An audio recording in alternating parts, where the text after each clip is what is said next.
سلمان فارسی رضی اللہ تعالی عنہ وہ اس شہر کے اندر پیدا ہوئے اور اس شہر کے اندر انہوں نے وفات پائی۔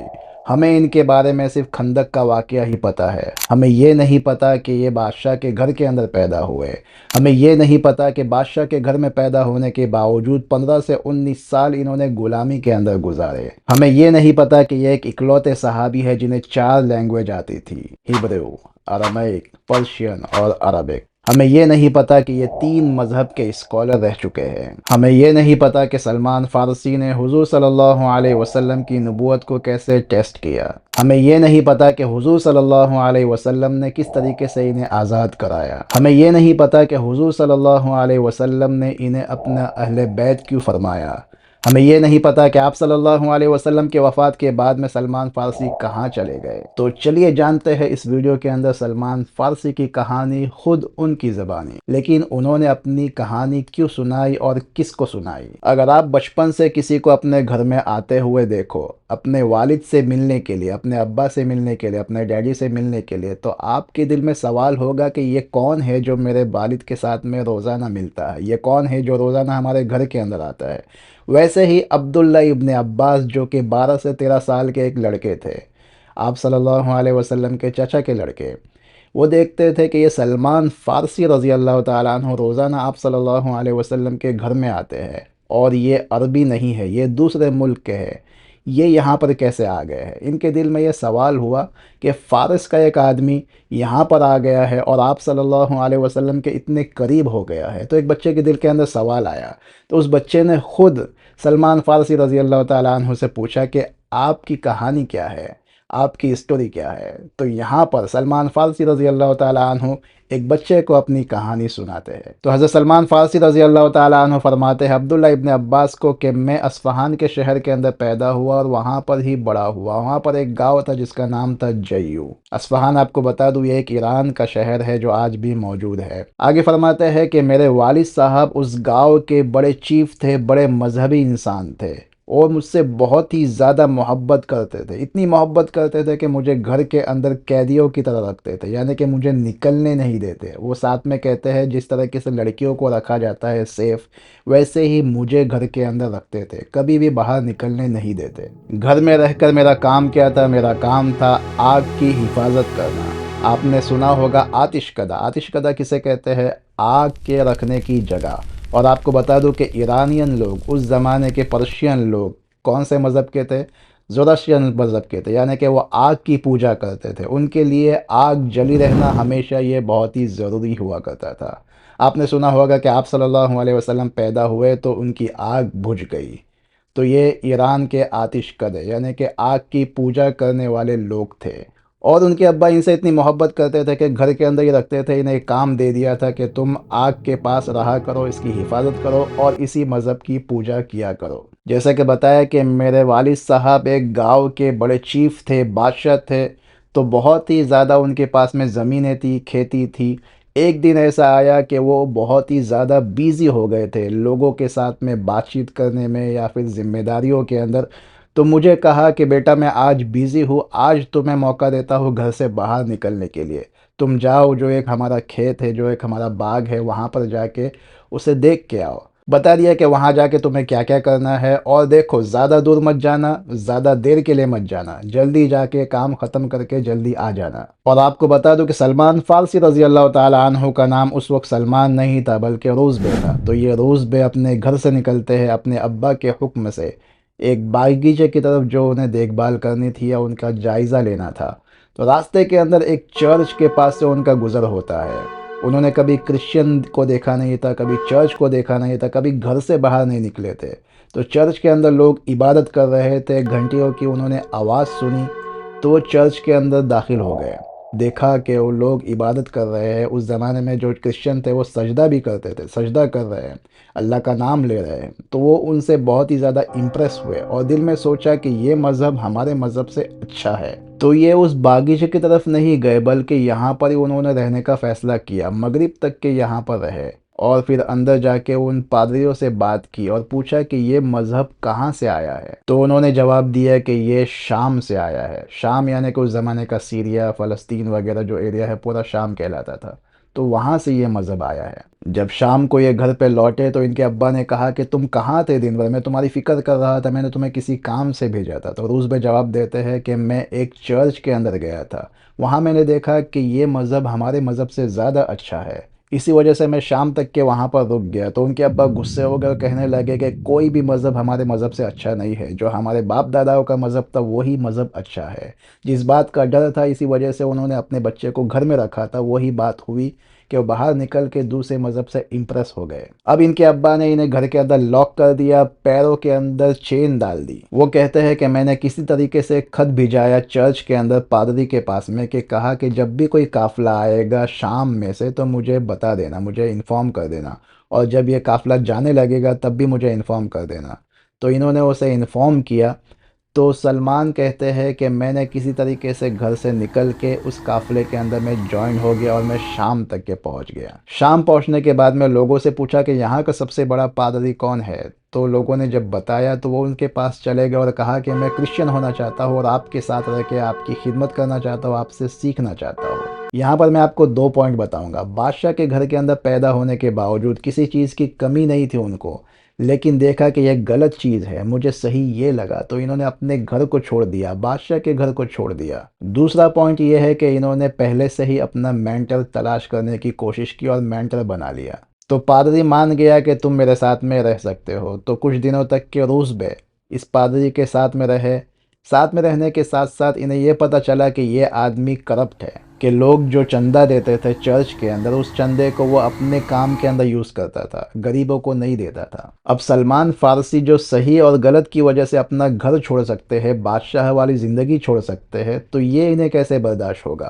لیکن لوگوں کو بتائے بھی کیسے، کیونکہ یہ پادری تو بہت ہی بڑا تھا، فیمس تھا، اس کے خلاف بولنے جائیں گے تو لوگ انہیں مارنے لگیں گے کہ تو دوسرے ملک سے آیا ہے اور ابھی ابھی یہاں پر ان کے خلاف بولنا شروع کر دیا۔ تو اتفاق یہ ہوا کہ وہ پادری مر جاتا ہے۔ جب مر جاتا ہے تو سلمان فارسی اس کا راز کھولتے ہیں، دیکھو یہ جو تم ڈونیشن دیتے تھے یہاں پر اس کے گھر کے اندر رکھے ہوئے ہیں۔ تو لوگوں نے دیکھا کہ یہ ایک کرپٹ انسان تھا، پورے پیسے یہ خود کھا جاتا تھا۔ تو اس کو دفنانے کے بجائے انہوں نے اسے لٹکا دیا اور اس کے پتھر مارنے لگے اور سب کے سامنے اسے بے عزت کیا، رسوا کیا۔ اب اس کرسچن عالم کی جگہ پہ ایک نیا کرسچن عالم آتا ہے تو سلمان فارسی ان کے ساتھ میں جڑ جاتے ہیں، اس کی خدمت کرتے ہیں، اس سے سیکھتے ہیں۔ اب یہاں پر دیکھو سلمان فارسی کی ایک عقل مندی میں آپ کو بتاؤ کہ انہوں نے دیکھا کہ پہلے والا کرپٹ تھا، اس کا یہ مطلب نہیں کہ وہ ریلیجن کرپٹ ہے۔ انسان کے کرپٹ ہونے کی وجہ سے انہوں نے ریلیجن نہیں چھوڑا، کہ وہ آدمی خراب تھا لیکن ریلیجن خراب نہیں ہے۔ ہم کیا کرتے ہیں کہ اگر دیکھتے ہیں کہ کسی مذہب کا کوئی انسان خراب ہے تو ہم اس ریلیجن کو خراب کہنے لگتے ہیں۔ اب سلمان فارسی نے اس کی خدمت کی۔ جب ان کے مرنے کا قریب وقت آ گیا تو ان سے پوچھا کہ تم مجھے ایسے شخص کے بارے میں بتاؤ کہ میں وہاں پر جاؤں اور ان سے سیکھوں۔ تو اس کرسچین عالم جو کہ مرنے کے قریب تھے کہا کہ فی الحال یہاں پر جو جنریشن پہلے تھی وہ سب ختم ہو چکی، میں آخری بندہ ہوں یہاں پر۔ میں ایک ایسے عالم کو جانتا ہوں جو مجھ سے زیادہ بیٹر ہے اور وہ ہے الموصول کے اندر۔ الموصول اس زمانے کا عراق کا علاقہ تھا، وہاں پر جاؤ اور ان کے ساتھ میں رہو، ان سے ملو۔ سلمان کہتے ہیں کہ میں عراق گیا، اس پادری سے ملا، ان کے ساتھ میں کچھ دن رہا، ان کے بھی مرنے کا وقت قریب آ گیا تو میں نے ان سے وہی سوال کیا کہ تم مجھے ایک ایسے عالم بتاؤ جو آپ سے بہتر ہو، میں ان کے پاس میں جا کے ان کی خدمت کروں، ان سے سیکھوں۔ تو اس کرسچن عالم نے کہا کہ میں ایک کو جانتا ہوں جو کہ نصیبین میں ہے، جو کہ اس زمانے کا ترکی کا علاقہ تھا۔ تو سلمان فارسی عراق سے ترکی آ جاتے ہیں، اس عالم کے پاس میں اس کی خدمت کرتے ہیں، اس کے ساتھ میں رہنے لگتے ہیں۔ جب ان کے بھی مرنے کا وقت آ گیا تو سلمان فارسی نے اسے کہا کہ میں شام آیا، شام سے مجھے عراق بھیجا گیا، عراق سے میں یہاں ترکی آیا، اب ترکی میں آپ بتائیے کہ آپ کے بعد میں کس کے پاس جاؤں جہاں پر میں ان سے کرسچن کا مذہب سیکھوں اور ان کی خدمت کروں۔ تو انہوں نے کہا کہ اموریہ کر کے ایک جگہ ہے جو کہ اس زمانے کے بیزنٹائن امپائر کے انڈر آتی تھی، جو کہ ترکی کے اندر جگہ تھی، وہاں پر جاؤ، اس عالم سے تم ملو اور ان کی خدمت کرو۔ ان کے مرنے کے بعد میں وہاں پر گیا، انہوں نے کہا تم میرے ساتھ میں رہ سکتے ہو، ان کے ساتھ میں رہا، ان کی خدمت کی۔ سلمان فارسی کہتے ہیں کہ میں اموریہ میں رہ کے ان کے پاس رہ کے میں نے یہاں پر کچھ پروفٹ بھی کمایا، میں نے چند بیل بھی خریدی اور چند بکریاں بھی خریدی۔ جب ان کے بھی مرنے کا وقت قریب آ گیا تو سلمان نے پوچھا کہ آپ مجھے ایک ایسے عالم کے بارے میں بتا دیجئے کہ میں ان کے پاس جاؤں اور ان کی خدمت کروں، ان کے ساتھ میں رہوں۔ تو انہوں نے کہا کہ فی الحال میں ایک ایسے عالم کو نہیں جانتا جو مجھ جیسا ہو یا پھر مجھ سے بہتر ہو، لیکن ہاں میں تمہیں ایک ایڈوائس دے سکتا ہوں کہ فی الحال ایک نبی کے آنے کا وقت قریب آ چکا ہے جو کہ آخری نبی ہوگے، اور ابراہیم کے مذہب کو فالو کرنے والے ہوں گے۔ عرب لینڈ کے اندر وہ آئیں گے اور دو ہررہ پہاڑوں کے درمیان سے وہ ہجرت کریں گے، ایسی جگہ جہاں پر کھجوروں کے درخت نکلتے ہوں گے، اور ان کی نشانی یہ ہوگی کہ جب انہیں ہدیہ دیا جائے تو وہ قبول کر لیں گے، لیکن جب انہیں صدقہ دیا جائے، چیریٹی دیا جائے تو وہ اسے قبول نہیں کریں گے۔ اور ان کے شولڈر کے بیچ میں، ان کے کندھوں کے بیچ میں نبوت کی نشانی بھی ہوگی۔ اگر تم انہیں پا سکو تو ضرور جا کے ان سے ملنا اور ان کی خدمت میں رہنا۔ تو دیکھو، ایک انسان سچ کی تلاش میں کہاں کہاں نہیں گیا۔ وہ اپنے بادشاہی زندگی کو چھوڑ کے سیریا میں گئے، سیریا سے عراق میں گئے، عراق سے ترکی میں، اس کے بعد میں دوبارہ ترکی کے اندر دوسری جگہ۔ اب جب سنا کہ مدینہ کے اندر، عرب کے اندر کوئی نبی آنے والا ہے، تو اب انہوں نے یہاں سے پلاننگ شروع کر دی کہ میں مدینہ عرب کیسے پہنچوں۔ اور آپ کو معلوم ہے اس زمانے کے اندر عرب لوگ تجارت کرنے کے لیے کہاں تک جاتے تھے؟ شام تک کے جاتے تھے۔ ابو سفیان کا قافلہ بھی شام تک کے جاتا تھا۔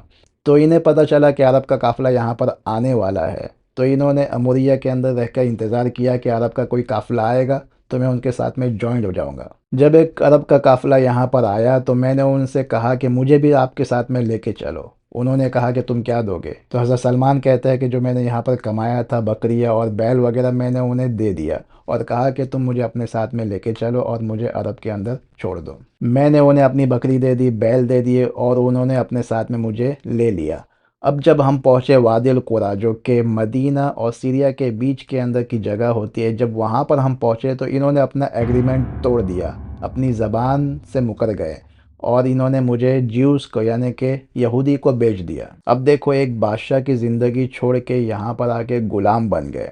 غلام بن کے کیوں رہنے لگے؟ کیونکہ اس جگہ پر انہوں نے کھجور کے درخت دیکھے تھے، ویسے ہی درخت جو کہ اس پادری نے، اس کرسچن عالم نے کہا تھا۔ تو اس امید کے لیے وہ غلام بن کے رہے کہ ہو سکتا ہے کہ یہاں پر ہی وہ آخری نبی آنے والے ہیں۔ پھر کچھ وقت کے بعد میں یہ یہودی مجھے بیچ دیتا ہے اپنے بھانجے کو، اور یہ بھانجا مدینے کے ایک قبیلے کا تھا جس کا نام تھا بنو قریظہ۔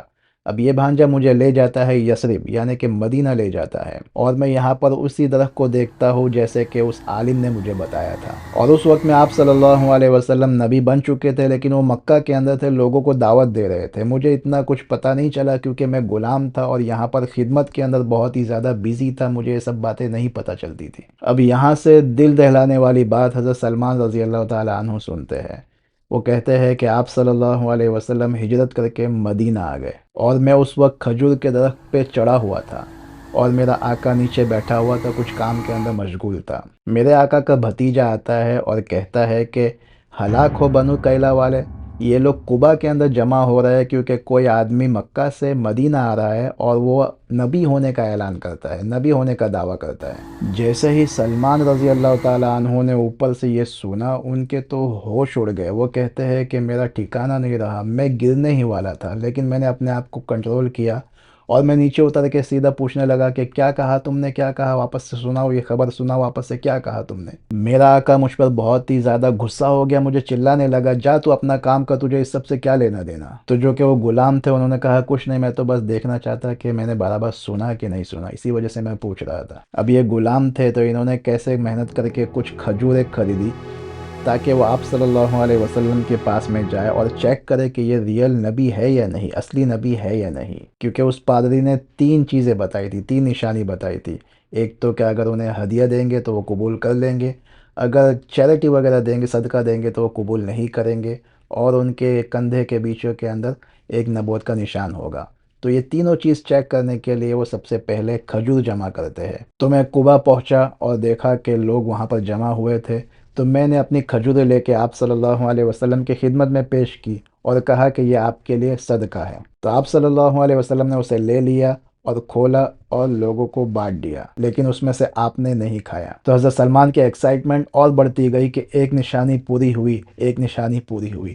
دوسرے دن انہوں نے وہی کام کیا، کھجوریں جمع کی، اور دوبارہ آئے آپ صلی اللہ علیہ وسلم کے پاس میں اور کہا کہ یہ کھجوریں آپ کے لیے ہے، کل جو میں نے آپ کو دیا تھا وہ صدقہ تھا، میں نے دیکھا کہ آپ نے نہیں کھایا، تو یہ میں آپ کو دیتا ہوں، یہ آپ کے لیے ہدیہ ہے۔ آپ صلی اللہ علیہ وسلم نے اسے بچھایا، دوسروں کو دیا اور اس میں سے خود بھی کھایا۔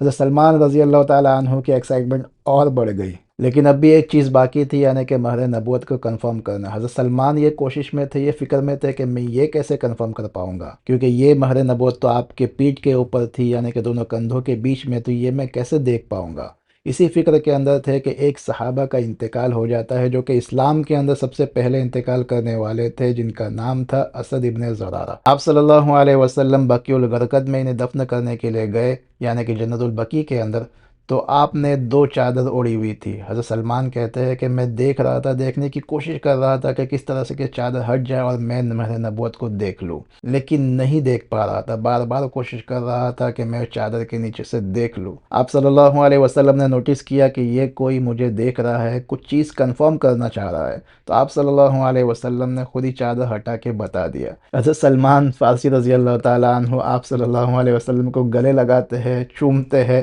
اور رونا شروع کر دیتے ہیں۔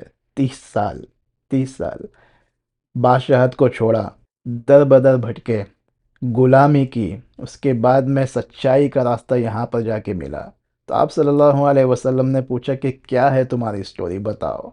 تو سلمان فارسی روتے ہوئے وہاں کھڑے کھڑے جنت البقیع میں پوری سٹوری آپ صلی اللہ علیہ وسلم کو بتاتے ہیں، اور یہ بتاتے ہیں حضرت عبداللہ ابن عباس کو، جیسے میں نے تمہیں یہ سٹوری بتایا ویسے ہی میں نے آپ صلی اللہ علیہ وسلم کو جنت البقیع میں کھڑے ہو کر یہ سٹوری بتائی۔ اور پھر سلمان فارسی رضی اللہ تعالیٰ عنہ نے اسلام قبول کر لیا۔ اب یہاں پر اسلام تو قبول کر لیا، لیکن اب بھی ایک پرابلم تھی کہ یہ غلام تھے۔ اب غلامی سے باہر کیسے نکلے؟ آپ صلی اللہ علیہ وسلم نے انہیں غلامی سے باہر کیسے نکالا؟ ہم اسے اپنے اگلے ویڈیو کے اندر کنٹینیو کریں گے، کیونکہ یہ ویڈیو بہت ہی لمبا ہو چکا ہے، تو انشاءاللہ اس کو اپنے اگلے ویڈیو میں کنٹینیو کریں گے۔ آپ کمنٹ کے اندر بتاؤ کہ حضرت سلمان فارسی رضی اللہ تعالیٰ عنہ کے اسلام لانے کی یہ سٹوری آپ کو کیسے لگی؟ آپ نے اس سٹوری سے کیا کیا سیکھا؟ کیا آپ سچائی جاننے کے لیے، سچائی کے راستے پر چلنے کے لیے اتنی قربانیاں دے سکتے ہیں؟ کمنٹ کر کے بتانا آپ کو یہ کیسا لگا ویڈیو۔ اور اگلے ویڈیو میں ہم جانیں گے کہ حضرت سلمان فارسی رضی اللہ تعالیٰ عنہ کیسے غلامی سے نکلے، اس کے بعد میں آپ صلی اللہ علیہ وسلم کے ساتھ میں کس طریقے سے رہا کرتے تھے، آپ صلی اللہ علیہ وسلم نے ان کے بارے میں کیا کہا، آپ صلی اللہ علیہ وسلم نے کن صحابی کے ساتھ میں انہیں جوائن کر دیا، اور آپ صلی اللہ علیہ وسلم کی وفات کے بعد میں ان کا کردار کیا تھا۔ تو جانیں گے تمام چیزوں کو اپنے اگلے ویڈیو کے اندر۔ السلام علیکم ورحمۃ اللہ وبرکاتہ۔